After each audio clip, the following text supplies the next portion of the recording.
સમાચારમાં આગળ વાત કરીએ પંચમહાલની તો પંચમહાલના શહેરા તાલુકામાં રવિવારના રોજ વાતાવરણમાં અચાનક પલટો આવ્યો હતો અને સાંજ પડતા જ મેઘરાજા મહેરબાન થયા ત્યારે ગરમીથી ત્રાહિમામ જનતાને ગરમીમાંથી થોડી રાહત મળી છે। વાતાવરણમાં ઠંડક પ્રસરી છે।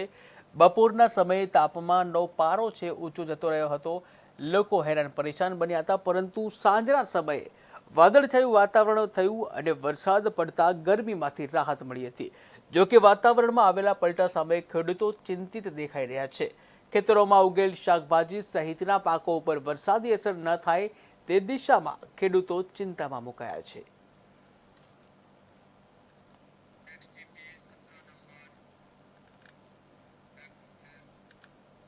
તો નજર કરીએ અમરેલી ઉપર તો અમરેલી જિલ્લામાં વરસાદનું આગમન થયું છે ત્યારે જાફરાબાદ શહેર સહિત ગ્રામ્ય વિસ્તારોમાં ધીમી ધારે મેઘરાજા મહેરબાન બન્યા છે।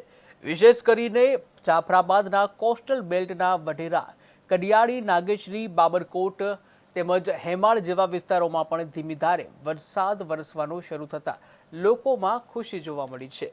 ત્યારે કેટલાય દિવસોથી ઉકળાટ જોવા મળ્યો હતો। અસહ્ય બફારાથી લોકો હેરાન પરેશાન હતા અને આ વરસાદ પડતા જ વાતાવરણમાં ઠંડક પ્રસરી છે। ત્યારે અસહ્ય ગરમી પછી મેઘરાજા મહેરબાન થતા વાતાવરણ ઠંડુ બન્યું હતું અને ખેડૂત વર્ગમાં પણ આશાની કિરણ દેખાઈ છે।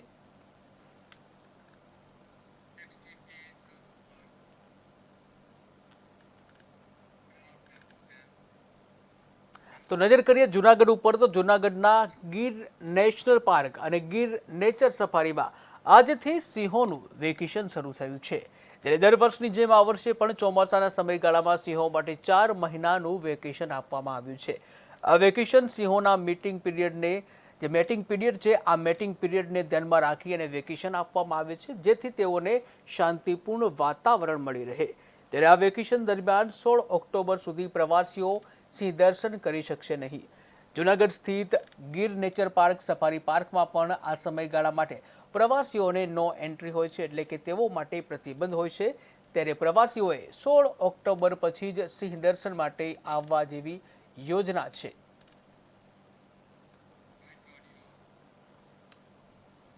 દર વર્ષે ગીર સફારી 4 મહિના માટે બંધ થાય છે। એ આપણે 16 જૂનથી લઈને 15 ઓક્ટોબર સુધી બંધ થાય છે અને એના પણ કારણ હોય કે એક તો આ માનસૂન જે સિઝન છે એમાં આપણે લાયન છે ઓર અધર વાઇલ્ડલાઇફ છે એનું બ્રીડિંગ સિઝન છે, જેવું કે પક્ષી પણ છે, બીજા બધી જ પ્રકારની જે પ્રજાતિ ગીરમાં પાવી જાય ગીરમાં મળતી હોય અને બધાનો જે છે એ બ્રીડિંગ સિઝન છે। આની સાથે સાથે જે ટુરિસ્ટ જે રૂટ પર જતા હોય મડ ટ્રેક્સ છે એ બધા રસ્તામાં ઓર ને ટુરિસ્ટની સેફ્ટીને ધ્યાનમાં રાખીને પણ યુઝ કરવામાં આવે છે। પણ એ ટાઈમ પિરિયડના દરમિયાન ટુરિસ્ટ જે ગીરમાં આવતા હોય આના માટે બીજી ફેસિલિટી ઊભી કરેલી છે, જેવું કે આપણે ધવલિયા સફારી પાર્ક છે અને ઈસ્ટર્ન સાઈડમાં આપણે આંબાડી સફારી પાર્ક છે। ધવલિયા છે સાલ ભર ખુલ્લો હોય, માનસૂન એમ કહીએ કે આપણે મેન ગેટથી નહીં જાય તેમ બી જ લાગે કે આપણે ગીરમાં જ ફરી રહ્યા છે। અમે બસ સફારી છે, જીપ્સી સફારી છે, જીપ્સી સફારીમાં પણ ઓપ્શન છે 4 સીટર છે, 6 સીટર છે, 8 સીટર છે, એ ગાડીનો લઈને જઈ શકે છે। તો જે વિઝિટર આ ટાઈમ પીરિયડ દરમિયાન ક્લોઝર ટાઈમમાં આવતા હોય તો એ સફારી પાર્ક જરૂર વિઝિટ કરી શકે। ઈસ્ટર્ન સાઈડમાંથી આવતા હોય તો આંબાડી સફારી પાર્ક છે એ પણ વિઝિટ કરી શકીએ છીએ। તો આ જો ટાઈમ પીરિયડ છે પાછો જે પાર્ક ખુલવાનો છે એ આપણે જો 16 ઓક્ટોબરનો પાછો ખુલશે એટલા ટાઈમ। તો વાત કરીએ વિસાવદરની તો વિસાવદરની પેટા ચૂંટણીના પ્રચાર અભિયાન દરમિયાન આમ આદમી પાર્ટીના નેતા અરવિંદ કેજરીવાલે લોકસભામાં લોકોના ઉન્માદભર્યા સમૂહને સંબોધિત કર્યા। શરૂઆતમાં તેમણે અમદાવાદની પ્લેન દુર્ઘટનામાં જાન ગુમાવનાર મૃતકોને શ્રદ્ધાંજલિ આપી અને તેમની સ્મૃતિમાં મૌન પાળ્યું। કેજરીવાલે જણાવ્યું કે વિસાવદર વિધાનસભા વિસ્તારમાં છેલ્લા 20 વર્ષથી ભાજપનો કોઈ પણ ઉમેદવાર જીત્યો નથી અને આ સત્ય એ લોકોને બિરદાવે છે। તેમણે કહ્યું કે રીબડિયા અને ભૂપત ભાયાણી જેવા આગેવાનો જે શખ્સિયતોને ભાજપે ચોરી કરી લીધી હતી, પરંતુ હિંમત હોય તો ઇટાલિયાને ખરીદી બતાવે। તેમણે વધુમાં ઉમેર્યું કે જેમણે પોલીસની નોકરી છોડી સમાજ સેવામાં ઝંપલાવ્યું તે ગોપાલ ઇટાલિયાને હવે સીએમ, મંત્રીઓ અને આખી તંત્ર શક્તિ હરાવવા ઉતરી છે। विधानसभा चुनाव गोपाल इटालिया एफिडेविट साइन करके यहाँ के लोगों को दिया है कि हम जीतेंगे। तो ये एफिडेविट जनता के सामने है, इन कामों को हम पूरा करेंगे। मेरे ख्याल से गोपाल इटालिया ने अपने कमिटमेंट को एफिडेविट के माध्यम से जनता के बीच में रखा है। 19 तारीख को जनता भी अपना एफिडेविट के माध्यम से वोट देकर के गोपाल इटालिया को जिताने जा रहे हैं। और इतना सब कुछ है इन लोगों के पास, इतना प्रशासन, पुलिस, ताकत, पैसा, सब कुछ है इनके पास, सेना ही सेना है। लेकिन हमारे साथ भगवान है, भगवान हमारे साथ नहीं है। इनका तंत्र बहुत बड़ा है, लेकिन गोपाल डरेगा नहीं, आपके मुद्दे उठाएगा, गरीबों के मुद्दे उठाएगा, किसानों के मुद्दे उठाएगा। और मुझे पूरा विश्वास है कि गोपाल इटालिया केवल विसावदर नहीं, पूरे गुजरात के गरीबों की, किसानों की, मजदूरों की आवाज बनेगा और विधानसभा के अंदर आपकी आवाज उठाएगा।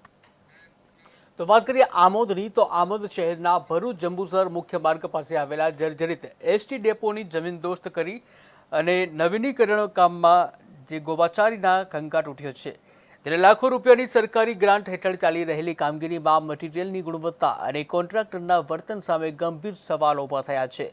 મીડિયાકર્મીએ જ ઘરે આવી અને તપાસ કરતા એસ્ટિમેટ કોપી માંગતા કોન્ટ્રાક્ટરના પ્રતિનિધિ વિપુલે ઘૂસખોરીની ઓફર કરતા વિવાદ થયો. સમગ્ર ઘટના કેમેરામાં કેદ થતા હવે પ્રશ્નો ઉઠી રહ્યા છે કે કામગીરી કેટલા પ્રમાણમાં પારદર્શક છે. તેઓએ જણાવ્યું કે 4 મહિનાથી આજે આપું કાલે આપું કરવાના બહાને એસ્ટિમેટ છુપાવવામાં આવી રહી છે.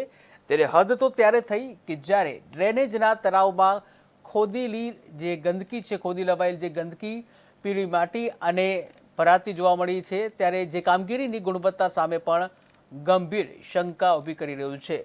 આ ઉપરાંત શહેરના નગરપાલિકા અધિકારીએ માટી ભરવી અને જે વાહનો છે, માટી ભરાતા જે વાહનો છે અટકાવ્યા હતા અને જે બાદમાં મુક્ત પણ કરવામાં આવ્યા છે. જો કે હજી સુધી કામ અંગે કોઈ ખુલ્લો બોર્ડ લગાવવામાં આવ્યો નથી કે કઈ ગ્રાન્ટ હેઠળ અને કયા અંદાજપત્રથી કામગીરી ચાલી રહી હતી.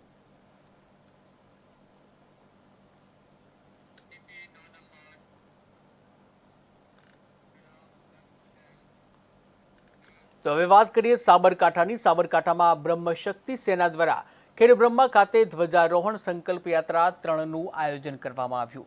ગુજરાતના વિવિધ 19 જિલ્લાઓમાંથી ભૂદેવ પરિવારોને ભક્તિ, શક્તિ અને એકતાના મહાસંકલ્પને કર્મની અનુભૂતિના અહેસાસ, માતાજીના આશીર્વાદ લઈ અને ધન્યતા અનુભવી હતી. 1000થી વધારે ભૂદેવ પરિવારો દ્વારા માણેકનાથ મંદિરથી પ્રસ્થાન કરી અંબિકા માતાના મંદિર સુધી શોભાયાત્રા સ્વરૂપે યાત્રાનું પ્રસ્થાન કરવામાં આવ્યું હતું. ત્યારે અંબિકા માતાના ચારચર ચોકમાં દરેક ભૂદેવ પરિવારો દ્વારા માતાજીનું અનુષ્ઠાન કરવામાં આવ્યું. જ્યાં અમદાવાદ પ્લેન ક્રેશ દુર્ઘટનામાં મૃત્યુ પામેલા તમામ મૃતકોને મોક્ષ મળે તે માટે પ્રાર્થના પણ કરવામાં આવી. ત્યારે વિશ્વના કલ્યાણ અર્થે ભૂદેવ પરિવારો દ્વારા માતાજીને પ્રાર્થના કરી ધ્વજા ચડાવવામાં આવી.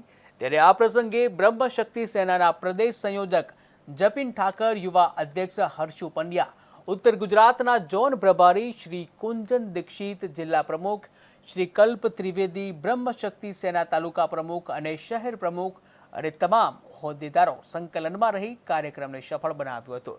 ત્યારે સંકલ્પ યાત્રા 3માં કન્વીનર રાજન રાવલ, સહ કન્વીનર ચિંતન દવે, કેવલ સુરતી, બ્રહ્મશક્તિ સેના સાબરકાંઠા જિલ્લાના તમામ હોદ્દેદારો સંકલનમાં રહી કાર્યક્રમને સફળ બનાવ્યો હતો. ત્યાં ખેડબ્રહ્મા તાલુકાના તમામ દાતાશ્રીઓનો આભાર વ્યક્ત કરવામાં આવ્યો. ત્યારે ખેડબ્રહ્મા શહેર તાલુકાના હોદ્દેદારો દ્વારા ભારે જહેમત ઉઠાવી આ કાર્યક્રમને સફળ બનાવવામાં આવ્યો.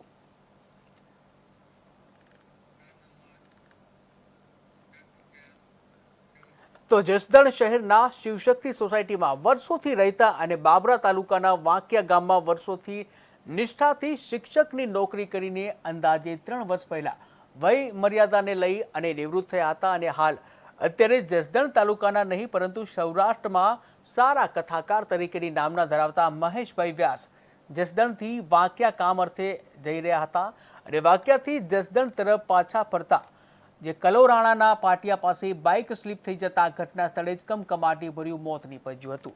ત્યારે કોઈ સેવાભાવી વ્યક્તિએ 108 ઉપર ફોન કરી અને તાત્કાલિક જસદણ સરકારી હોસ્પિટલ ખાતે ખસેડવામાં આવ્યા હતા, પરંતુ ડોક્ટરે મૃત જાહેર કર્યા અને ત્યારબાદ મહેશભાઈના પરિવારને જાણ કરાતા જ તેઓ દોડી આવ્યા હતા. ત્યારે ઘરના મોભીને મૃતદેહમાં જોતા જ પરિવારમાં કાળો કલ્પત જોવા મળ્યો હતો. તમામ લોકોના આંખોમાં આંસુ સરી પડ્યા છે. જો કે મહેશભાઈ વ્યાસ કથાકાર તરીકે ખૂબ જ મોટી ખ્યાતિ પ્રાપ્ત કરી હતી, પરંતુ ઓચિંતી વિદાયથી જસદણ પંથકમાં મહેશભાઈ વ્યાસના અવસાનથી શોકનું મોજું ફરી વળ્યું છે.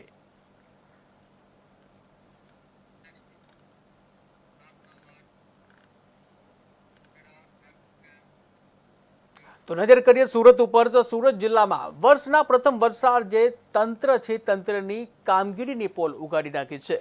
કામરેજ 4 રસ્તા નજીક અને નેશનલ હાઈવે 48ના સર્વિસ રોડ ઉપર ભારે પ્રમાણમાં વરસાદી પાણી ભરાઈ ગયા છે અને જેને કારણે વાહન ચાલકોને ભારે હાલાકીનો સામનો કરવો પડ્યો. ત્યારે વરસાદી પાણીના નિકાલ માટે તંત્ર તરફથી કરોડો રૂપિયાનો ખર્ચ કરવામાં આવે છે, ત્યારે દર વર્ષે આવું દ્રશ્ય સર્જાય છે અને જેનાથી તંત્રની કામગીરી ઉપર પણ ગંભીર સવાલ ઊભા થાય છે.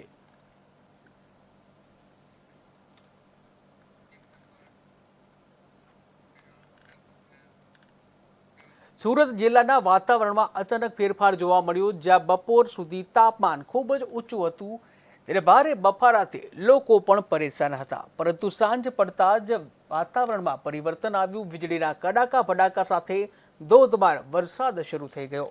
ત્યારે ખાસ કરીને કિમ વિસ્તારમાં ઓવરબ્રિજના સર્વિસ રોડ ઉપર પણ અડધા કલાકમાં જ જળબંબાકાર જેવી સ્થિતિ સર્જાઈ.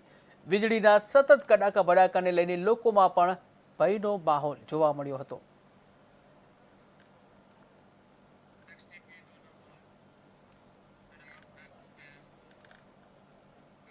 સુરતના બારડોલી શહેરમાં વરસાદી માહોલ જોવા મળ્યો છે, ત્યારે સતત બીજા દિવસે પણ મેઘરાજાની પધરામણી જોવા મળી.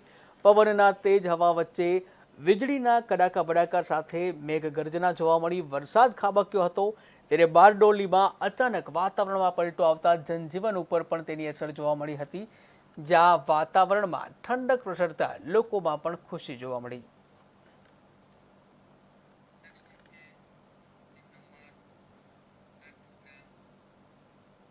સુરતના બારડોલી તાલુકામાં આવેલા બાબેન ગામ નજીક અંજામ પામેલી ઘટનાએ ચકચાર મચાવી છે. એક કાર અચાનક નિયંત્રણ ગુમાવી નહેરમાં ખાબકવાની ઘટના બની છે, ત્યારે કારમાં સવાર તમામ લોકોનો ચમત્કારિક બચાવ થયો છે. મોટી દુર્ઘટના થતી અટકી હતી. ત્યારે દુર્ઘટના બાદ સ્થાનિક લોકોએ તરત જ બચાવ પ્રયાસો શરૂ કર્યા હતા અને નહેરમાંથી કાર બહાર કાઢવાની તજવીજ હાથ ધરી હતી.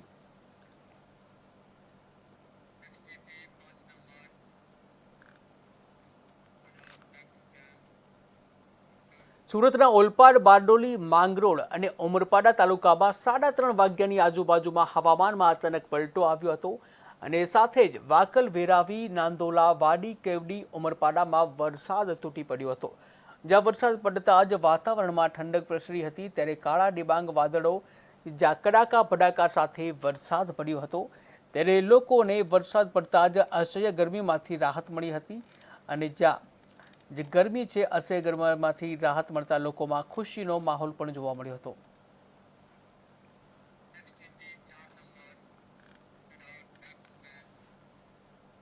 સમાચારમાં આગળ વાત કરીએ વડોદરાની, તો અમદાવાદમાં વિમાન દુર્ઘટના કેસમાં હવે શોકની લાગણી વડોદરા સુધી પહોંચી છે. માંજલપુરના વ્રજભૂમિ ફ્લેટમાં રહેતા ઉષાબેન અને તેમના ભાઈ નરેન્દ્ર પંચાલનો મૃતદેહ આજે તેમના નિવાસસ્થાને પહોંચ્યો હતો. એસ્કોર્ટ કારની આગેવાનીમાં એમ્બ્યુલન્સ મારફતે ભાઈ બહેનના મૃતદેહ લાવવામાં આવ્યા, ત્યારે પરિવારજનોનું હૃદયદ્રાવક રુદન જોવા મળ્યું છે.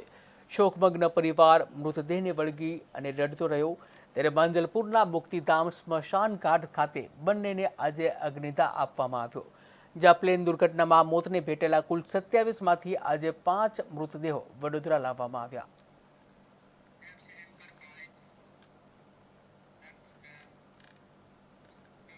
તો ભયાનક વિમાન દુર્ઘટનાને લઈને સમગ્ર દેશમાં શોકની લાગણી પ્રસરી છે, ત્યારે આ દુર્ઘટનામાં મોતને ભેટેલા નિર્દોષ લોકોની યાદમાં આજે ઇન્ડિયા કોલોની વોર્ડ ખાતે રામજી મંદિર નજીક શ્રદ્ધાંજલિ સભાનું આયોજન કરવામાં આવ્યું હતું. આ કાર્યક્રમમાં મંદિરના ટ્રસ્ટી પરસોત્તમભાઈ કેવડિયા, જ્યાં કુળજી બાપા, કોંગ્રેસના પ્રવક્તા સંજયભાઈ બારોટ, સ્થાનિક કાઉન્સિલર પદ્માબેન બારોટ, ચેરમેન ભરતભાઈ કાકડિયા, હિંમતભાઈ બોરડ, લક્ષ્મણભાઈ દવે, ભરતભાઈ પટેલ સહિત આસપાસની સોસાયટીના અગ્રણીઓ ઉપસ્થિત રહ્યા હતા. દરેકે દુર્ઘટનામાં મોતને ભેટેલા દિવંગત આત્માઓ માટે શાંતિની પ્રાર્થના કરી અને શોક વ્યક્ત કર્યો હતો. ખૂબ શાંતિ મળે, સાથે સાથે એમના પરિવાર ઉપર જે પરિવાર ઉપર જે તકલીફ આવી છે, ભગવાન સહન કરવાની શક્તિ આપે અને જે બીજાના જે બીમાર છે એ જલ્દી સ્વસ્થ થાય એવી પરમાત્માના મારા મહાદેવની અંદર એમના ચરણો, એમના સાનિધ્ય અંદર આપણે પ્રાર્થના કરીએ, જલ્દી સ્વસ્થ થાય, એ આત્મામાં મળે એ જ વસ્તુ તો ખબર ગુજરાતમાં હાલ બસ આટલું જ. વધુ સમાચાર માટે જોતા રહો KTV ન્યૂઝ ગુજરાતી. નમસ્કાર.